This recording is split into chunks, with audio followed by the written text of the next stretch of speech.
Alright, as many of you may know, I have worked in the culinary industry for quite a long time. I've worked for many James Beard award-winning chefs. I worked for a certified master chef from Austria. I've most recently worked for Grant Achatz here in Chicago at the Dominion Group, Next Restaurant. And I've also worked for some interesting, country clubs, sustainable, interesting small restaurants throughout here, Oklahoma and Kansas City. And even though I took the bad advice of following your passion, it didn't completely leave me out and dry. I seem to have a love for philosophy, and more recently, as I've been reading philosophy, I've been seeing a lot of comparisons and a lot of things that you can mirror back and forth. So today, I want you to see this perspective of how cooking can be applied to your life anecdotally. So just kind of like how we can look at life, we can look at cooking in two lenses, through the art of cooking and through the science of cooking. Art is generally described as the expression or application of human creativity, skill, and imagination, typically in a visual form such as painting, sculpture, or producing works to be appreciated. So basically like that beautiful dish that you see Gordon Ramsay do on TV, the art of cooking. In other words, I can describe a dish being beautiful, nostalgic, or creative, and a good dish can invoke an emotional response much like art can. But unlike most art, cooking is the one art form that appeals to the five senses. I don't know how many El Salvador paintings you've tasted lately, or how many Spielberg films you've smelt, but I'm sure you've been definitely aroused by the sound of crispy baguettes, or just warm crispy bread, or been high off of the taste of super sweet, really ripe strawberries. Now, on the scientific part, science is basically the intellectual and practical activity encompassing the systematic study of structure and the behavior of the physical and natural world. In other words, I can describe a dish in terms of the chemical and physical makeups and the chemical reactions that occur, such as I can explain why you like that ribeye so much is because the high heat that you sear the ribeye on causes the Maillard reaction, which caramelizes the sugars on the surface. And those flare-ups from the fat dripping onto the coals, it's not only delicious, but it's carcinogenic. But mostly it's delicious. So life can also be described in these two lenses as well. And we can have a more anecdotal, poetic way of describing our experience in life, or we can describe our experiences in the world through the lens of the physical sciences. And now you might be the kind of person that likes to live life through the romantic, poetic way, describing that rain is like the tears of the world that bring life to the world. Just like you might be the kind of person that doesn't like to cook cookies without a recipe, kind of like your grandma.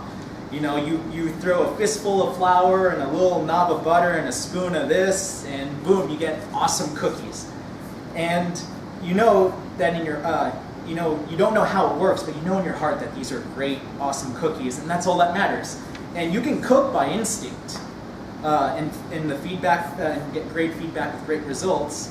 But and you might even go your whole life being regarded as a great chef using these techniques. But unfortunately, you're shutting out the true secrets of what makes great cookies. And you might be missing out on ways to make your cookies even better. And you might not even know that there are different ways to make cookies out there. This is basically the culinary version of the unexamined life is not worth living, and the life only examined is no life at all.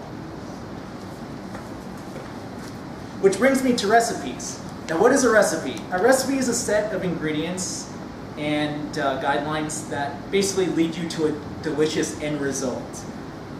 In other words, a means to an end. When it comes to cookies, we follow the recipe and expect perfect and delicious cookies. But just as in life, as in cooking, things don't necessarily go as planned.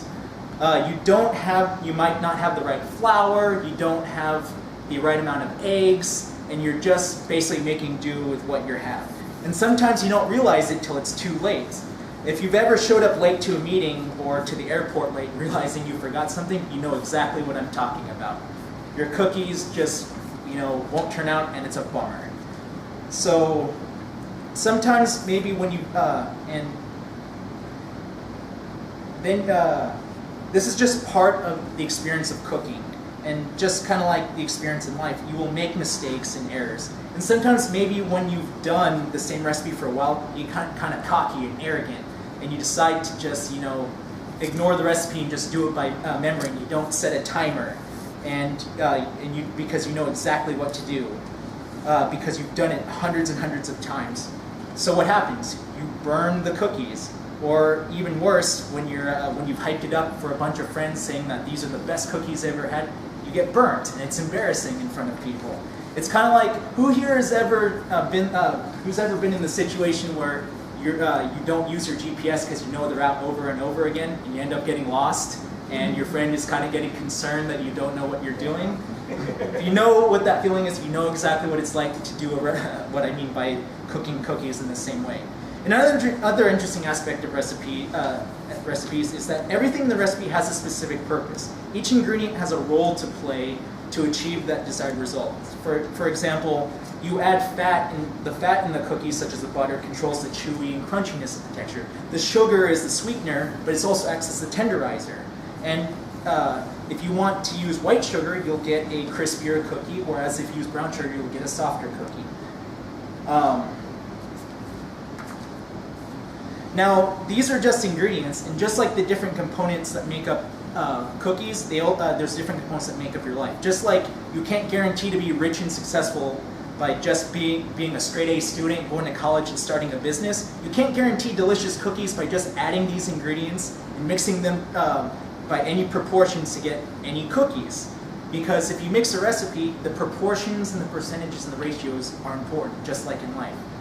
And it also comes down to the quality of ingredients, garbage in, garbage out. If you have delicious fresh mill flour, farm fresh eggs, grass-fed butter, all into your cookies will be the talk of the town.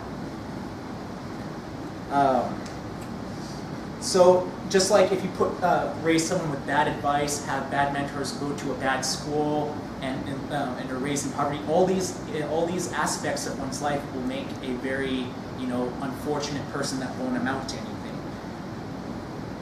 And just like recipes, you can make a great cookie by following the great recipes out there. A lot of chefs put out their great recipes, and they're not worried that you'll be as successful as them, because they understand.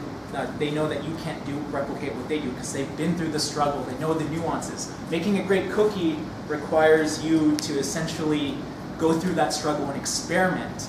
And just like in life, you might eventually you'll have to stumble upon, like the thing that you're good at, the thing that will make you happy. Just like you'll have to stumble upon that great cookie recipe. So essentially, this is just a cooking theory or a cooking principle, just kind of like Newton's first law states that every object will remain at rest in uniform motion in a straight line.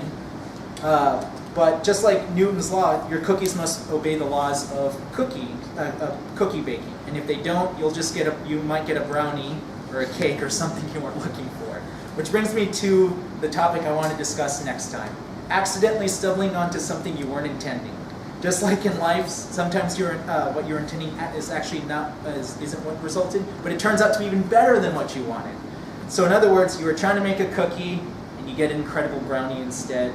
So next week's topic is what to do when life gives you brownies instead of cookies.